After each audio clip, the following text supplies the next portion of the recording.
Ay, ma'am. Good morning po. Naglilinis lang po ako.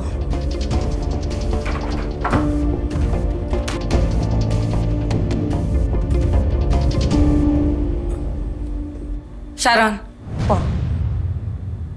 halika nga dito.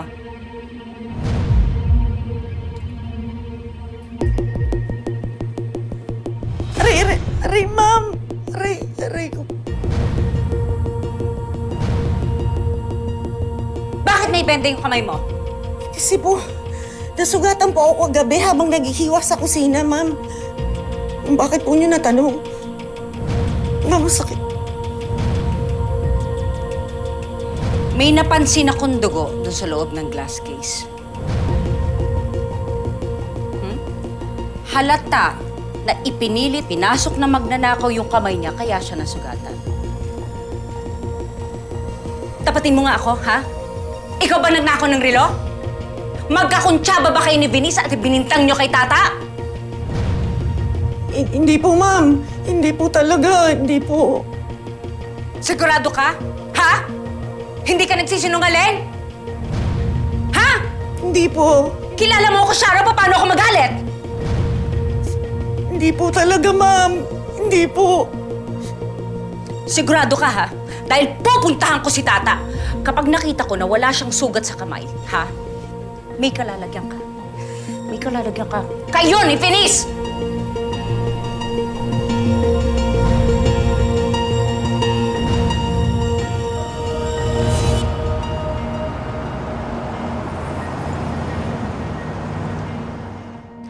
It's too early to drink.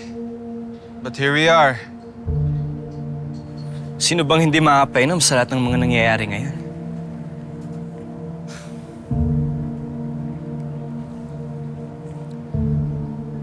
Hindi lang talaga ako makapaniwala sa ginawa ni Tata. I mean, sa dami ng pwede niyang nakawin na mamahalin. Yung pa talaga may sentimental value sa family namin. Venice was probably right. Baka nga masyadong pinagkakatiwalaan niya si Tata. Hindi kasi ganun ang pagkakilala ko sa kanya eh. I mean, she's been nothing but nice to me. Natatandaan mo yung ex ko? Si Trina? It was too late until I realized she was just using me. Hindi lang niya ako nautangan eh. Nanakawan pa. Kaya mabuti na rin maaga pa lang nabisto man yan si Tata. You know, maybe Tata isn't who you thought she was. Sabi nga nila, money exposes people's true colors.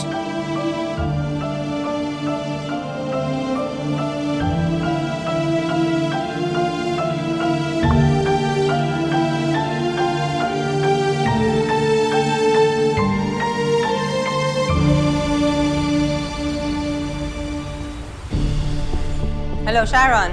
Madam, parang nagsususpecha na si Ma'am Margaret sa amin ni Ma'am Venice. Parang may kutob siya na magkakuntsaba kaming dalawa. Kasi nasugatan ako nung pilit ko kinuha yung relo dun sa glass case. Naiiwan palang bakas ng dugo dun. Tapos napansin niya na may benda nga yung daliri ko. Pupunta siya ngayon kay Tata. Paano kung makumpirma niya na inosente si Tata? Ano ka ba naman, Sharon? Maski kailan, tatanga-tanga ka talaga, boba! So anong mangyayari niyan, ha? Ako na naman maglilinis lahat ng kalat mo? Madam, hindi ako pwedeng mahuli. Ako lang inaasahan ng pamilya ko. Madam, tulungan mo ako, madam. Kahit kailan!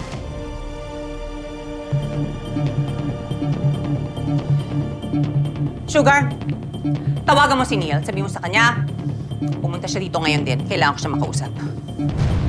Mommy, what's wrong? May problema na naman ba? Si Margaret, pupuntahan niya si Tata. Oras na makita niya na walang sugat si Tata, pagbibintangan niya, si Sharon. Si Sharon nagnakaw ng relos, hindi ba? Pati ikaw ngayon, madadamay. Wait, so, you mean mabubuking na tayo ni Tita Margaret? It's only just a matter of time. So kailangan, mapigilan natin siya. Mommy, paano na to? Anong gagawin natin? Hindi pwede malaman ni Tita Margaret na magkakauntsaba tayo ni Sharon.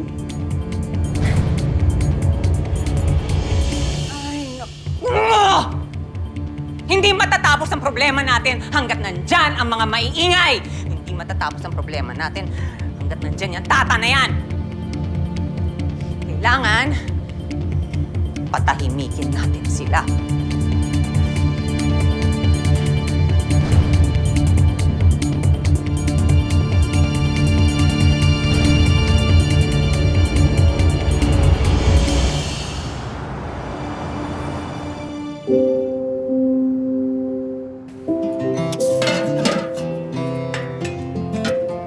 Oh, Nay, ako na po muna bahala dito bago po ako magpahinga. At ikaw po magpahinga ka na. Hindi, anak. Ikaw ang magpahinga. Kaya ko na ito, ano? Saka nailuto ko na lahat ng batchoy para sa araw na ito. Ikaw ang pagod sa paghahanap ng trabaho sa maupo ka muna. Magpahinga ka muna, anak. Okay lang Sige na. ako, Nay, gwapa.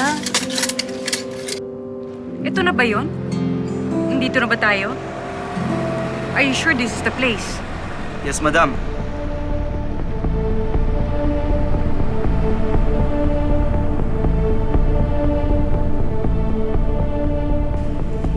Si Ma'am Margaret! Anong ginagawa niyan dito?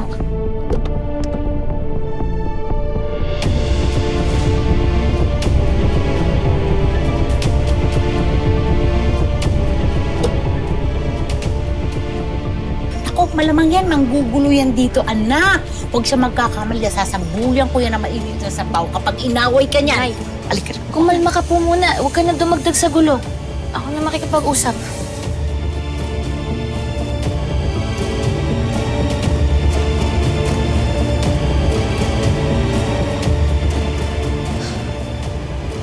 Ma'am, Pwede ba tayo mag-usap? Oh, ano naman ang bago mong ibibintang sa amin, ha? Alam mo, kahit ipunin mo lahat ng krimen sa mundong ito, wala kang mapapala dahil hindi kami kriminal. Nay. Gwapa, gusto ko lang kausapin si Tata. Ma'am Margaret, parang awa niyo na po. Huwag niyo naman po sirain yung kabuhayan po namin ng pamilya ko. Wala naman po talaga kaming ginagawa eh. Wala po kaming ginagawang masama. Inosente po kami. Tata, nagugutom ako. Masarap yung batchoy niyo, di ba? So, pengi akong isang order. Po? Kakain po kayo dito?